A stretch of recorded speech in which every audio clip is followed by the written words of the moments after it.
भारतीय सेनाओं ने बर्मा के मुहिम में और यूरोप में अनेक विक्टोरिया क्रॉस प्राप्त किए थे।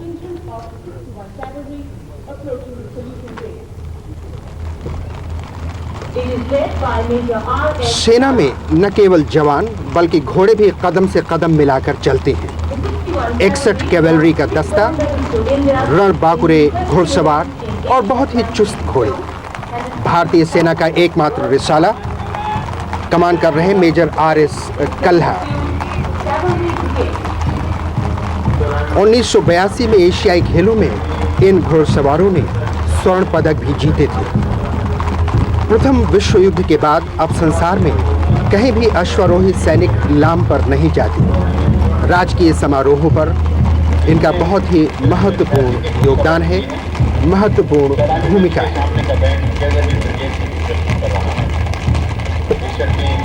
बहुत ही सजीले जवान और सजीले घोड़े। और अब सलामी मंच के करीब पहुंच रहा है और अब Rajiv Nehru. Column. This is the mechanized column with the T-55 tanks forming the first contingent. Contingent commander is Major Naveen Sodhi.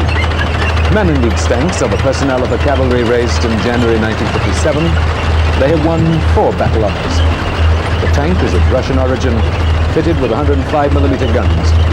It has a crew of 4 each and a maximum speed of about 50 kilometers per hour.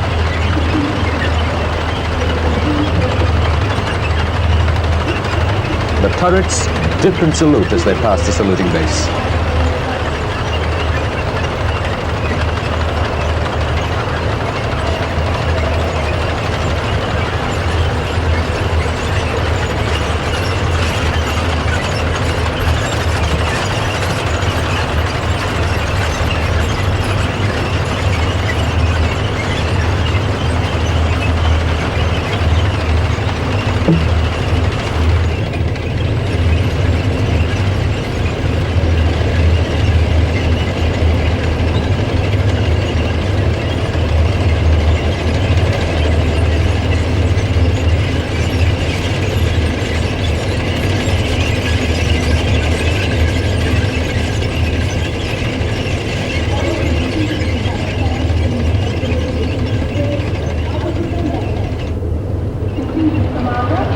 The Vijayantha tank.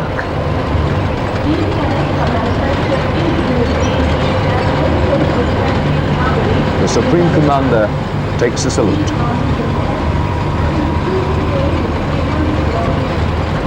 These tanks are manufactured indigenously at the Heavy Vehicles Factory Avadi in Tamil Nadu. They are medium tanks with a cruising range of 300 kilometers and a maximum speed of 48 kilometers per hour. The contingent commander, Major Mir Ahmad Shah. These tanks are manned by personnel of the Armoured Regiment, which was raised in December 1984.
The contingent approaching the saluting base and moving towards the cameras now is a 105mm Indian field gun.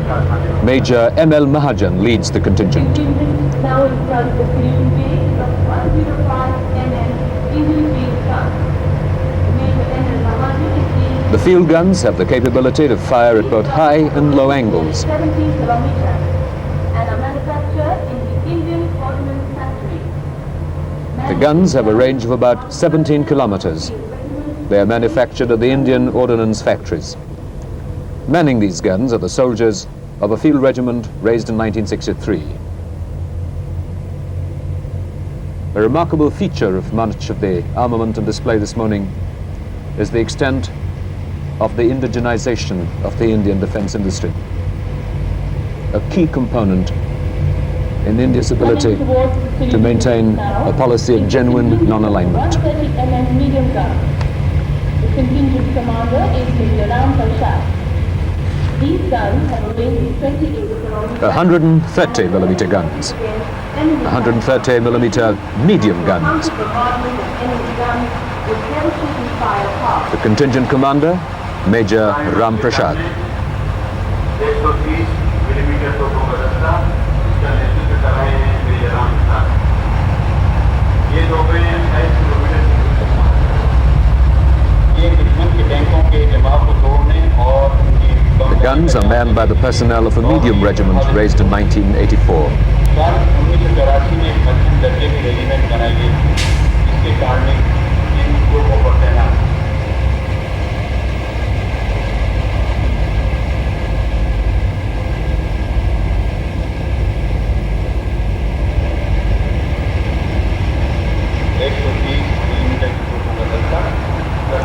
The guns have a range of 28 kilometers. They are very effective against enemy tank concentrations and for counter-bombardment on enemy guns with a devastating firepower.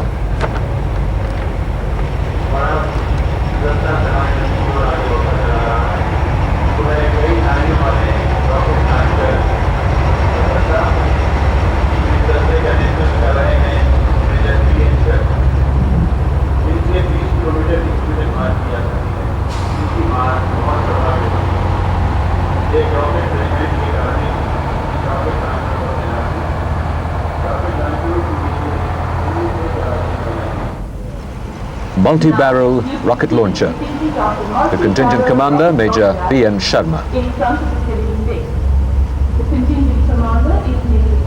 The weapon has a range of 20.4 kilometers and forms the most effective and devastating firepower. Manning these weapons are the troops of a rocket regiment. The unit was raised in 1984.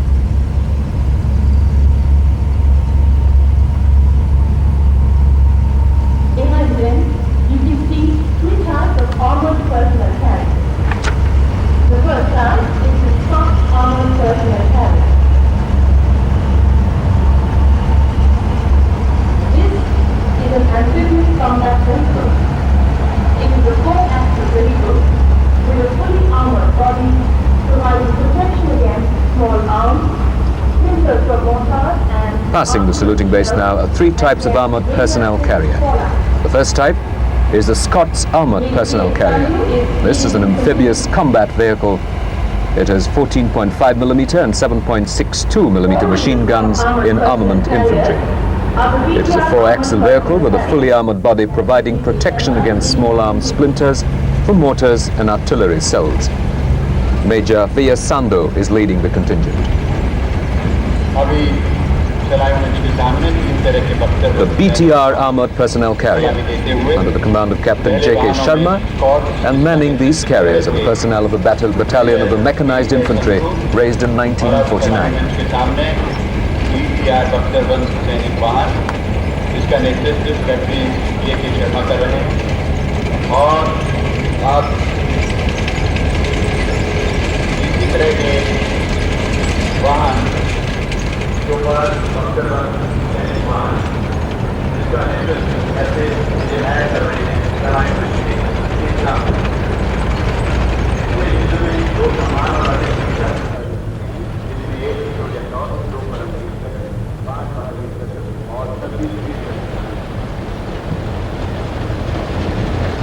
And on their heels passed the Topaz Armoured Personnel Carriers, and as the combat team approached the saluting base, it's Colonel Chittaranjan Sawant. ये लड़ाकू दल या योधी दल संगठित चल संघर्ष दल का भाग है, जिसे इंटीग्रेटेड मोबाइल वॉरफेयर यूनिट कहते हैं। ये युद्ध में एक नई तरह की टैक्टिक्स है। सबसे पहले इसमें T-72 टैंक, लड़ाकू दल सेना की सबसे छोटी मिलीजुली टुकड़ी होती है जिसे लड़ाई के मैदान में उतारा जाता है। इसमें मुख्य रूप से ये T-72 टैंक और मैकेनाइज्ड इन्फेंट्री के दस्ते हैं। साथ ही साथ इनको स्वचालित तोपखाना, इंजीनियर, हवाई सुरक्षा तोप, मिसाइल और हेलीकॉप्टर भी दिए जाते हैं। T-72 टैंक रात और दिन में लगातार इकट्ठा काम कर सकते हैं और इन्हें रात में तोपों से शत्रु पर प्रहार करने में कोई भी परेशानी नहीं होती है। दुश्मन के लिए ये दैत्य है। और ये ICV BMP जिसमें कि मैकेनाइज्ड इन्फेंट्री चलती है, ये टैंक के साथ रहते हैं। टैंक 60 से 70 किलोमीटर प्रति घंटे के हिसाब से तेज चलते हैं, तो पैदल सेना उनका साथ रखने के लिए इन्फेंट्री कॉम्बैट व्हीकल या ICV जिसे कहते हैं, उसमें साथ साथ चलती है। ICV के अंदर ही जवानों की आक्रामक शक्ति और शस्त्रों का पूरा फायदा उठाया जा सकता है। और हाँ, इस दल का एक और भी पक्ष है, वो हवा का, जिसके बारे में थोड़ी देर बाद में। दल के बीचों बीच हवाई सुरक्षा प्रदान करने के लिए शिल्का तोपें भी रखते हैं और ऐसे तोपखाने जो दुश्मन का सर नीचे रख सकें।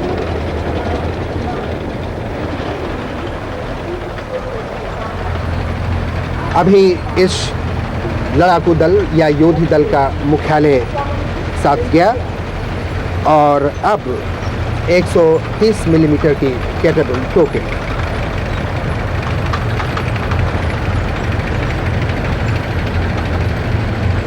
मुख्यालय में फिर टैंक, क्योंकि मुख्यालय से ही सारी बातों का संचालन होता है कि किस तरफ से युद्ध होगा, शत्रु पर दाहिने से या बाएं से आक्रमण करेंगे। तो इस योधी दल मुख्यालय की सुरक्षा के लिए T-72 टैंक साथ रखे जाते हैं और हवाई सुरक्षा के लिए इनमें छोटी विमान भेदी तोपें भी लगी हैं।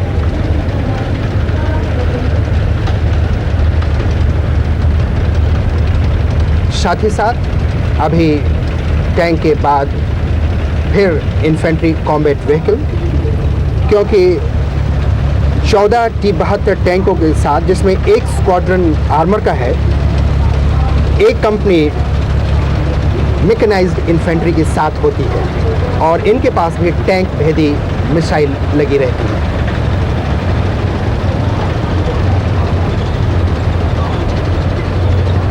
राष्ट्रपति हमारी सशस्त्र सेनाओं के सर्वोच्च सेनापति।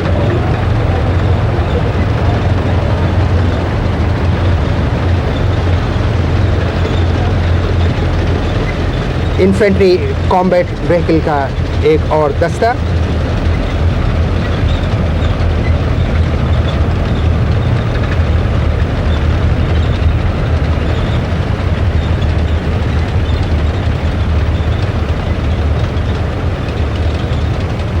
इसमें 130 मिलीमीटर तोप जो लगी है, इसकी मार की सीमा 28 किलोमीटर है।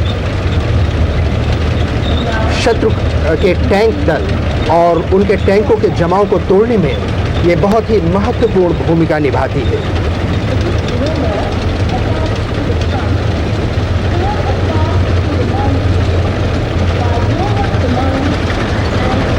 तीसरा पक्ष हवा का, ये चीता हेलीकॉप्टर स्काउट के रूप में इस्तेमाल किए जा रहे हैं, जो दूर से पहले जाकर के देखते हैं कि शत्रु का जमाव कहाँ हो रहा है, उनके हथियार कहाँ हैं। और उसके साथ ही पीछे ये चेतक हेलीकॉप्टर और चीता हेलीकॉप्टर इस समय भारतीय सेना के अभिन्न अंग हैं और हमारी सशस्त्र सेना के तोपखाने के रेजिमेंट के चालक ही इन्हें चलाते हैं। दूर से ही जब ये शत्रु के जमाव को देख लेते हैं तो वायरलेस टेलीफोनी पर टैंक को और अपने पीछे चल रहे तोपखाने को ये बताते हैं कि शत्रु कहाँ है, ताकि उन पर दूर से ही 28 किलोमीटर दूर से प्रहार किया जा सकता है। चेतक हेलीकॉप्टर बहुत ही क्लोज सपोर्ट देता है और ये अभी टैंक गए जिनसे कि हम पुल बना सकते हैं, टूटी फूटी ज़मीनें जो पास में होती हैं।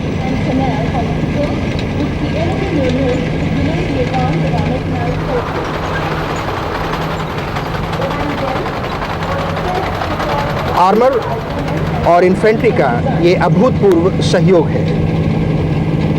These teams intimate fire support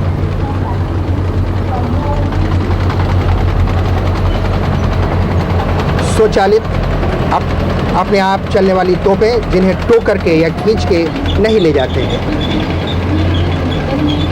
और 130 मिलीमीटर ये सेल्फ प्रोपेल्ड एसपी माने सेल्फ प्रोपेल्ड कैटापल्ट है।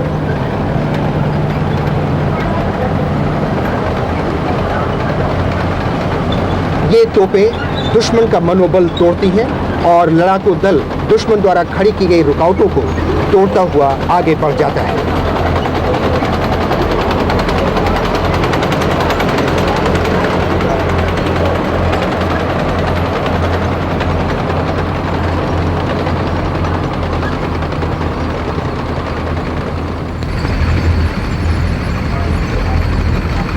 आज की आधुनिक लड़ाई में हम प्रक्षेपास्त्र को नहीं भूल सकते हैं।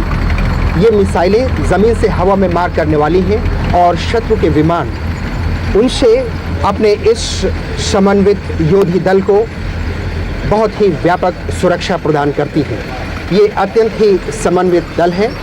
इसके साथ बख्तरबंद गाड़ियाँ, तोपखाने, माइंस को तोड़ने वाली चीज़ें और हवा से सुरक्षा प्रदान करने वाले हेलीकॉप्टर। इनके कमांडर थे मेजर अजीत सिंह भिंडर और अब जसदेव सिंह।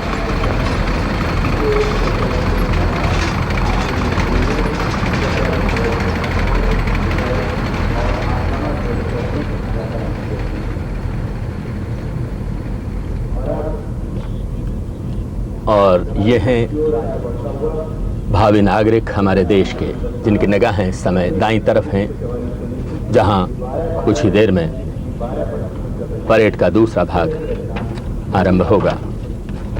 भारत देश के बच्चे, हमारे बच्चे, ये सब बच्चे मिलकर बाद में समूह गान प्रस्तुत करेंगे।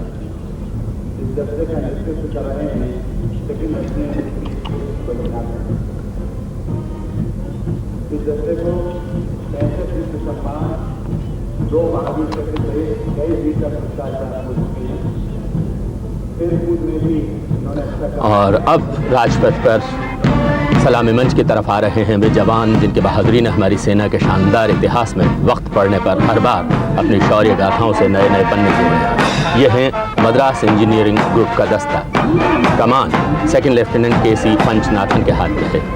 सन 1780 में स्थापित कितने ही युद्ध सम्मान इन्होंने जीते, 2 महावीर चक्र समेत। इन जवानों की दिलेरी का जीता जागता सबूत। खेलों में भी इन्होंने 6 अर्जुन पुरस्कार प्राप्त किए। और अब बैंड मद्रास रेजिमेंटल सेंटर और बंगाल इंजीनियर्स का। थल सेनाध्यक्ष धुन बजाता हुआ।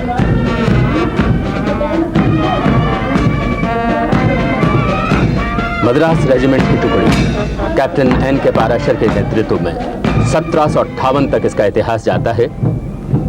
वक्त पड़ने पर हमारे ये सैनिक ऐसी चट्टान बन जाते हैं जिस पर शत्रु का कोई हमला कारगर नहीं हो सकता।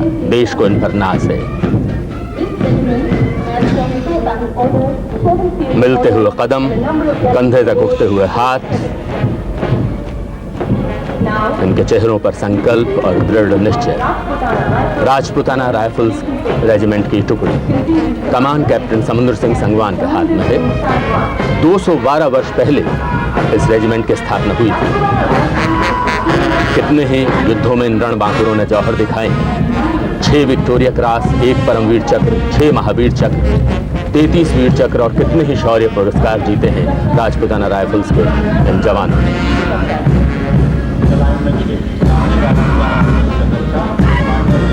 वातावरण में रस माधुर्य घोलता ये बैंड है राजपुताना राइफल्स और आर्टिलरी सेंटर का।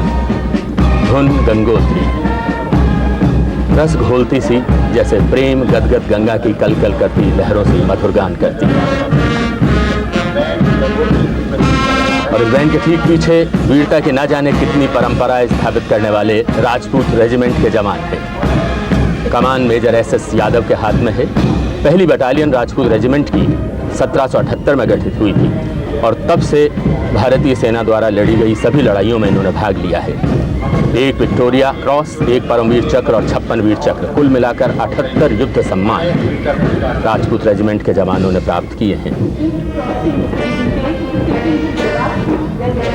और अब सलामी मंच की ओर बढ़ रहा है ये दस्ता जाट रेजिमेंट का कैप्टन रविंद्र सिंह की कमान में, जिसके पीछे 190 वर्ष पुराना इतिहास है। आज़ादी से पहले और आज़ादी के बाद में कितने ही युद्धों में इन्होंने भाग लिया। जाट रेजिमेंट के इन जवानों के पराक्रम और वीरता के कारनामों ने हमारी सेना की कीर्ति पताका को ऊंचे से ऊंचे शिखर पर फहराया है। एक Victoria cross, 2 George cross, 7 Mahavir चक्र, 32 वीर चक्र और कितने ही वीरता सम्मान, और उस पर खेलों में 2 अर्जुन पुरस्कार भी। और ये बैंक है पंजाब रेजिमेंटल सेंटर और पायनियर कोर प्रशिक्षण केंद्र का। धुन है प्रतिज्ञा, भारतीय सैनिक के दृढ़ निश्चय और संकल्प की प्रतीक मानी उसे।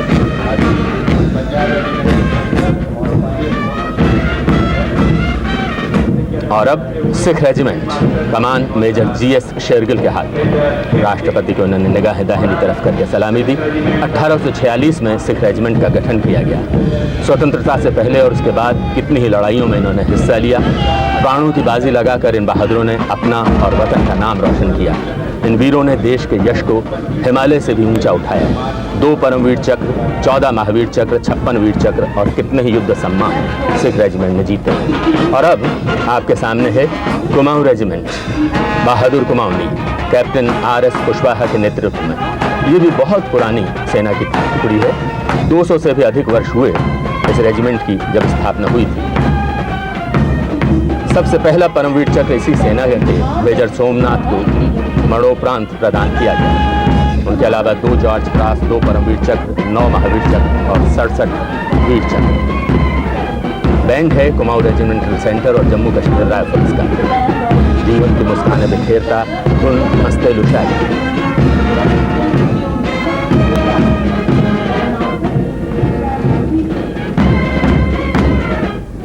जम्मू कश्मीर राइफल्स, कमांडर हैं इस दस्ते के कैप्टन पवित्र गोपाल कृष्ण।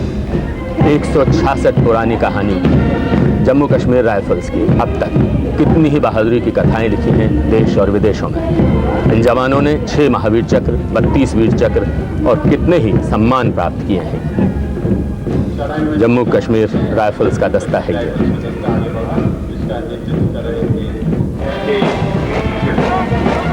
और अब बहादुर गुरखा, कमान कैप्टन संजीव कुमार के हाथ में। 1824 में स्थापित, वीरता जिनका धर्म है और देश के लिए जिंदगी की परवाह न करना कर्तव्य, ऐसे बहादुर हैं ये गुरखा। 2 वीर चक्र, 1 परमवीर चक्र, 6 महावीर चक्र और कितने ही शौर्य सम्मान इस बात का प्रमाण है कि इन्होंने रण क्षेत्र में हमेशा आगे कदम बढ़ाए हैं।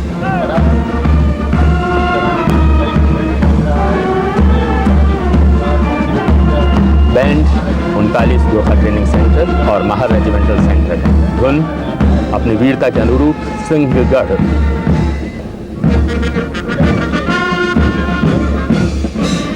सिंहगढ़ की धुन पर मार्च करते हुए अब आर्मी ऑर्डिनेंस कोर का दस्ता राष्ट्रपति जी को सलामी दे रहा है। इनके चेहरों को देखें, दृढ़ निश्चय, संकल्प, एक इरादा, देश को जब जरूरत हो या आगे। इस आर्मी ऑर्डिनेंस कोर रेजिमेंट का गठन 1775 में किया गया था।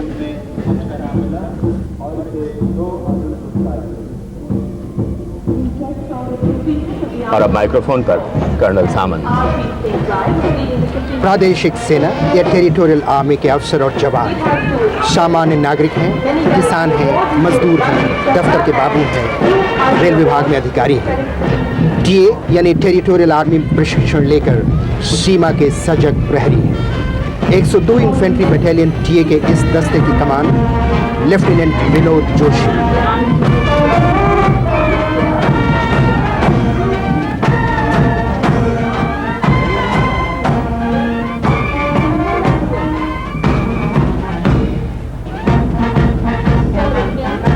EME सेंटर और ग्रेनेडियर्स का बैंड, धुन शेरे जवान।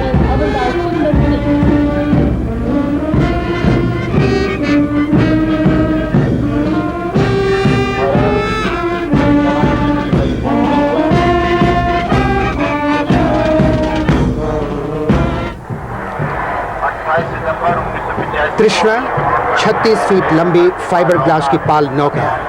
तृष्णा यानी प्यास। इस नौका में भारतीय सेना के कोर ऑफ इंजीनियर्स के 10 अफसरान ने समुद्र मार्ग से पृथ्वी की परिक्रमा करने की प्यास बुझाई। 28 सितंबर 1985 को बंबई से चले और 15.5 महीने बाद 10 जनवरी 1987